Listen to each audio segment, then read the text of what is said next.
Tak banyak yang kenal dengan tradisi para santri Al-Mukmin di Ngeruki, Surakarta, secara turun-temurun. Mereka terbiasa menikmati liburan akhir tahun sebelum kepulangan ke rumah dengan jelajah dan tadabur alam. Ini juga yang terjadi kepada mereka, para santri dan ustadz yang hendak melakukan berkemah ke Gunung Lawu. Sebagai program pondok, jelajah alam adalah bagian dari cara pembelajaran di Al-Mukmin untuk mengenalkan alam semesta sebagai bukti keagungan Allah Subhanahu wa Ta'ala. Kisah perjalanan ini didapatkan dari sebuah buku yang fenomenal berjudul Kisah Nyata Musibah Gunung Lawu, yang ditulis tim redaksi Pondok Pesantren Islam Ngeruki, Surakarta, sekitar tahun 1988. Pihak Pondok Pesantren Al-Mukmin telah menyediakan perbekalan untuk membekali para ustadz dan santrinya berkemah di Gunung Lawu. Dana sebesar Rp148.800 dan beras seberat 200 kilo diangkut bersama dengan 119 orang, termasuk 3 ustadz, 5 pembimbing senior, 1 karyawan, dan 110 santri ke dalam 2 truk. Mereka mulai berangkat pada hari Senin, 14 Desember 1987, jam 6 pagi, dan akan kembali 4 hari kemudian pada Kamis, 17 Desember 1987. Persiapan matang diusung dengan membagi sejumlah santri ke dalam 5 regu atau kelompok, di mana di masing-masing kelompoknya terdapat 3 ustadz sebagai pengawas dan pembimbing. Di sampingnya juga ada 5 santri senior yang bertindak sebagai koordinator masing-masing kelompok.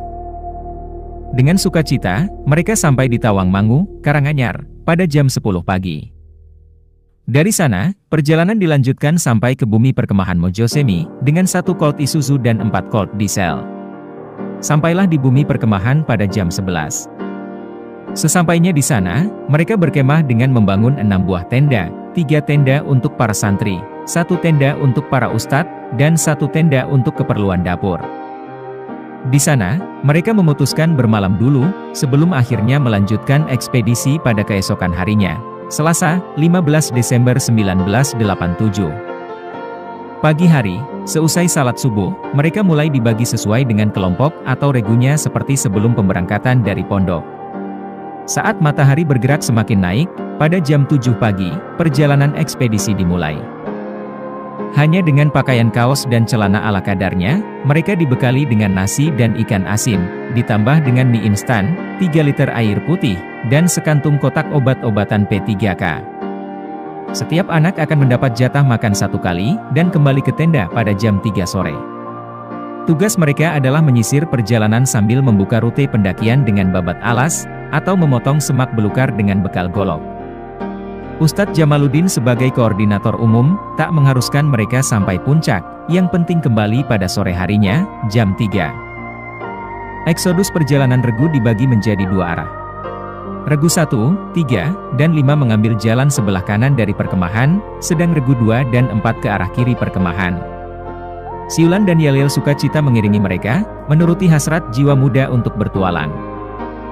Ustadz Muhtar Triharimurti, guru di SMA Al-Islam 1 Surakarta, yang kala itu juga turut berkemah di Gunung Lawu pada waktu yang sama, menyebut pada siang hari itu, Selasa, 15 Desember 1987, menjadi siang yang gelap pekat, bak akan turun hujan. Mengubah suasana menjadi mencekam. Meski masih siang, penerangan dengan lampu sudah mulai digunakan para santri untuk menerangi petualangan mereka. Pekikan takbir menjadi isyarat komunikasi antar regu bahwa mereka tetap berada di trek yang benar. Di luar dugaan, mereka yang seharusnya sampai pada jam 3 sore, baru sampai ke perkemahan pada jam 6 sore. Secara berangsur-angsur, regu 1 sampai lebih dulu, disusul regu 4, dan kemudian regu 5 pada jam setengah 9 malam. Kabut dan hujan lebat jadi alasan keterlambatan mereka. Namun, regu 2 dan 3 belum juga kembali hingga keesokan paginya. Regu 2 melalui perjalanan yang berat dan terjal. Sejak siang hari, Gunung Lawu sudah diguyur hujan lebat, membuat kabut turun menebal. Gelap gulita, hanya cahaya lampu senter yang bersisa. Mereka kesulitan untuk kembali lagi ke perkemahan, sehingga pada jam 7 malam, Regu 2 memutuskan untuk menginap secara darurat. Perih di perut karena lapar telah menghantui semalaman, membuat mereka kesulitan tidur. Wajar saja, 16 nasi bungkus dan supermi sudah dilahap habis sejak siang tadi. Toh, mereka tidak berpikir sampai bermalam lagi di tengah hutan yang tak jelas rimbanya. Hujan yang mengguyur telah membasahi pakaian mereka. Semakin larut, semakin menggigit rasa dinginnya. Banyak dari regu 2 jatuh sakit. Beruntung, dalam kelompok tersebut ada Slamet Jafar, seorang yang punya pengalaman dalam hal medis dan pengobatan. Satu reumason di tangan Jafar, mampu untuk mengobati 5 atau 6 anak yang benar-benar membutuhkan perawatan saat itu juga. Pertolongan yang tampaknya tepat, mengatasi dingin lewat baluran reumason, akan cukup menghangatkan